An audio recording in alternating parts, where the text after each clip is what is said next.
Molly Carmel, and this is the podcast I always wish existed. A bite sized, on the ground spiritual note that can shift your thinking and your outlook on life to help make us all a little bit more awake, alive, and ascending. So, today I want to talk about joy, real joy, the kind that is actually happening in your life right now, and why so many of us are kind of afraid to let ourselves fully feel it. So, I have a friend who is in one of those really beautiful stretches where everything seems to be aligning. And by the way, she's coming out of a dark one, so good for her.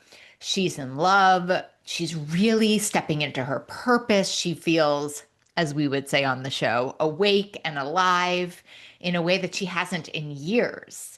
And over dinner, she told me that she asked the people in her prayer circle to support her joy, to support her joy. That's what she asked for prayers for, to hold her joy with her and to help her not be afraid of it.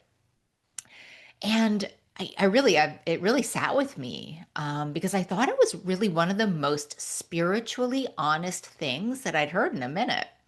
Because she named something that many of us don't say out loud. Joy is scary. Joy can feel very dangerous. And joy has a way of making us brace for what might take it away. And she said that she was asking for this support for two reasons. The first, the brain. The brain. Bless the brain's heart. I guess, well, I don't know if we can, but you know what I mean. Bless its heart. The brain is wired for safety, not happiness. It is made to scan for threat. The brain is always waiting for the other shoe to drop. And so when things are genuinely good, the brain doesn't relax into it. It actually gets suspicious. And it has us saying, oh, this can't last. Oh, don't get too comfortable. Oh, something else is coming. Other shoe's going to drop. And the second reason that she asked for support, and this one feels really important right now, is that I think it can feel almost inappropriate to be in joy when there is so much heaviness and hardship and fear and all around us. Like to be celebrating while there is so much suffering going on. Like to let yourself be fully and unapologetically happy in the middle of all of like this, like this, the state of this. You know, and I want to say it's not inappropriate and it's not selfish. I think having joy and experiencing joy really might be one of the most generous things that you can do. And that brings us to our pocket sage today, Glennon Doyle from her book Untamed, which is this really great book of short stories. And here's what she has to say. I wondered if joy had as much to teach me as pain did. If so, I wanted to know. I want all of us to grow so comfortable in our own feelings, our own knowing, our own imagination, that we become more committed to our own joy, freedom, and integrity than we are to manipulating what others think of us. Because what the world needs right now is to watch one woman at a time live her truest, most beautiful life without asking for permission or offering explanation. Let me read that again for those of you in the back. It's a good one. I wondered if joy had as much to teach me as pain did. If so, I wanted to know. I want us all to grow so comfortable in our own feelings, our own knowing, our own imagination, that we become more committed to our own joy, freedom, and integrity than we are to manipulating what others think of us. Because what the world needs right now is to watch one woman at a time live her truest, most beautiful life without asking for permission or offering explanation. That's good, right?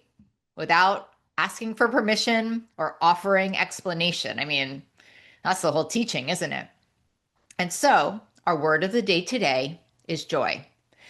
Not happiness, which is usually like a response to circumstances, and not pleasure, which we can seek out, we can manufacture. Joy is something much deeper. It's that aliveness that rises when we're fully awake, alive, and ascending, right? We're in our own life, we're in our own knowing, we're present to what is actually good and real right now.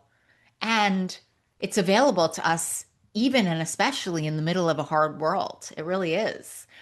And even and especially when other people are suffering, and even and especially when we might not even think we deserve it. And the reading today is really saying that joy is not a reward for when everything is sorted. It's a commitment. It's something we can choose to be more loyal to than we are to everyone else's opinion of how we should feel or how we deserve to feel, right?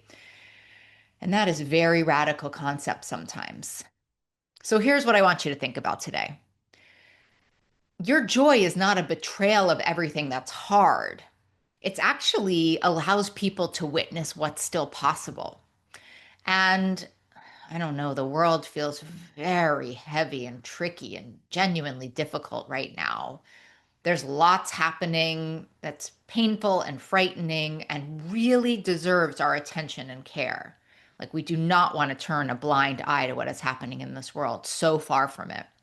I really ask you not to look away from it.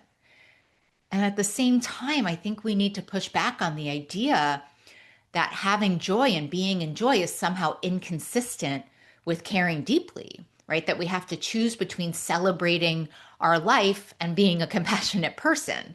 That like our happiness is borrowed against someone else's pain, because it isn't. Our joy isn't taking away from anyone. And there is goodness available in this world. There's not a finite supply that gets depleted when we're in joy. Like my friend's beautiful relationship or your own season of aliveness and purpose, that's not borrowed against someone's suffering. It just doesn't work that way. And here's the biggest thing, because I think there's a case to be made that we even try to seek out joy, at least micro joy, because there are people who are generally and genuinely nourished, have more to give. They have more capacity than people who are running on empty. And so when you let yourself be in that good thing, and I mean really in it, not hovering over it, not waiting for it to end, not thinking you don't deserve it, E-I-E-I-O, you carry something into the world that the world really needs right now, which is gratitude and possibility and aliveness and evidence that goodness is real and happening and available, right? And so my friend asking her prayer circle to support her in her joy was an act of bravery. I mean, really, it gives me the chills even still thinking about it. Because she was naming, like, I'm afraid of this and I need help staying in it. And that's your invitation today. If there's something good happening in your life right now, something real, something alive, something that makes you feel like yourself, something that is making you like full of possibility, give yourself permission to be in it, not to earn it or to justify it or to qualify it with everything else that's also so hard. Just own it, my friend. Just own it without asking for permission or offering explanation. Not as easy as it sounds, right? So here's your reflective question for the day. What are you afraid to fully receive right now because you're already bracing for it to end? And I am right here with you, Ascenders, receiving the joy, letting it land, carrying it into the world. And if this episode is speaking to you, go share it with someone. Share it with everyone. Scream it from the rafters. Let's grow this Ascender crew. The more, the merrier, because we rise together. Until next time.